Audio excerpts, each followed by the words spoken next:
ከሌሊቱ 9 ሰዓት ነው የወጣሁት። ያው እንደምትየኝ ያው የብርድ ልብስ ነው የመጣው። ይሄ ለምሳሌ እንዳይበርደኝ ማለት ነው። ስለዚህ እጅግ በጣም ደስ ብሎኛል። የመጀመሪያ መራጭ በመሆኔ ነው በጣም ደስተኛ ነኝ። እንግዲህ ወደ 3 ሰዓት አካባቢ ነው የመጣሁት። ያው ወረፋው እንደምታየው በጣም ብዙ ህዝብ ነበረ። ስለዚህ እኔ አሁን በተከታታይ ነው ምርጫ እየመረጥኩ ነው የነበረው ለባለፉት 2-3 ምርጫዎች። አሁንም የዚህኛው 3ኛ አካባቢ ይመስለኛል እንግዲህ ምርጫ ስመርጥ ማለት ነው። 9 ሰዓት መጥቻለሁ።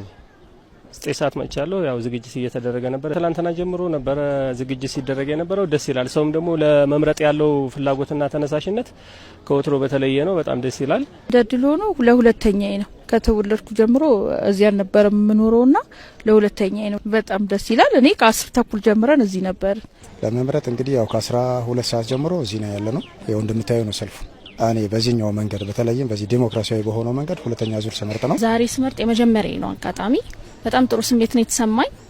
ያው ለወደፊት ለልጆቻችንም ለራሳችንም ትክክለኛው ምርጫ መምረጥ ለሀገራችንም ለሰላምም ለማህበረሰቡም ትልቅ አስተዋጽኦ ማድረግ ነውና በጣም ደስተኛ ነበርኩኝ። አጋጣሚ ደግሞ ሆኖ ነፍሰ ጡር ስለሆንኩ ቅድሚያ ሰጥተውኝ ለአዛውንቶችም ለአካል ጉዳተኞችም ለነፍሰ ጡሮችም ቅድሚያ ተሰጥቶ ነበርና እሱም ደግሞ በጣም የበለጠ የሚያስመሰግን ነው። ምርጫ ጣቢያችን እድሜ 88 ነው። ስታሰብ ጀምሮ ያሰብኩበት ጉዳይ ነው። እድሜ የደረሰ ሰው በሙሉ መምረጥ አለበት። እኔም መምረጥ አለብኝ አስቤ ሰራተኛዬንም አንድ ሁለት ዘመዶች ያለው እነሱን ሂዱ ተመዝገቡ ብዬ እዙ ቀበሌ ተመዝግቦ ገቡ። ዛሬ በ12 ነው የላኳቸው። በጣም ደስ በሚል አምኖበት መምረጥ አለብኝ ብሎ በከፍተኛ ደረጃ መሰለፉ የኢትዮጵያ ሕዝብ ለዚህ ምን ያህል እንደጓጓ መርጬ ሰው ያስተዳድረኛል የሚመርጦ ይሆንልኛል የሚለው የዲሞክራሲ መንፈስ በውስጡ ምን ያህል እንዳደረ ያሳያል። ይሄ ያስመሰግናል። የሚፈልገውን ፓርቲ ሀገርን የሚመራውን ፓርቲ እኔ ያስተዳድርልኛል የሚለውን ፓርቲ ይወክለኛል የሚለውን መራጭ ማነው ፓርቲ ለመምረጥ ነው እንግዲህ እዚህ የመጣሁትና ለዛም ነው ምርጫውን በተገቢ ሁኔታ ጠብቄ ሰዓቴን ጠብቄ ለመምረጥ የፈለኩት። በቀጣይ 5 አመታት ያው ይመራናል የምንለውን መሪ ለመምረጥ ያው የተሻለውን በራሴ ማለት ያው ገምግመሽ ማኒፌስቶን አይተን ገምግመን የተሻለውን ለመምረጥ ድምጻችንን ለመስጠት ነው የመጣ ነው።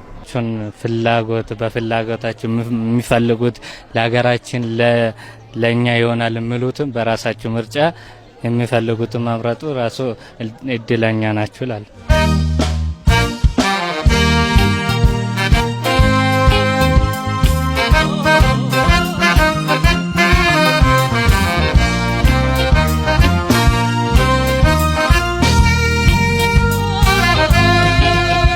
ሀገሪቷ አሁን ያለችበት ሁኔታ በጣም በለውጥ ሂደት ውስጥ ነን ያለ ነው። ስለዚህ ከምንመርጠውም ሰዎች ደግሞ ይሄንን ወደፊት ተግባራዊ አድርገው አዲስ አበባን በጥሩ ሁኔታ ለሀገራችንም ደግሞ የምንመርጣቸው የተወካዮች ምክር ቤት ያሉት የተሻለ ሀገሪቷን አንድ እርምጃ ወደፊት የሚያደርጉልንን ብዬ እጠብቃለሁ። እንግዲህ የሀገሪቷን ሰላም የህዝቡን አንድነት የሚያስጠብቅና የሀገሪቷን ልማት የሚያፋጥን እንዲሆን ነው የምመኘው። ያንን ለማድረግም ነው እየመረጥኩ ያለሁት። ሀገራችንን በተሻለች ሁኔታ እስካሁንም የልማት ሁኔታው ጥሩ ነው።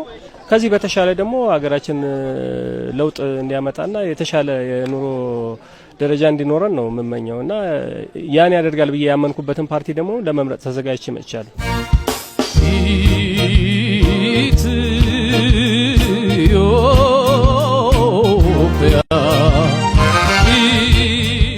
በፊት የነበሩ ምርጫዎች ይሄኛው ለየት የሚያደርገው ምንድነው? አንደኛ ይሄ ምርጫ ቅስቀሳ ላይ ማለት ነው።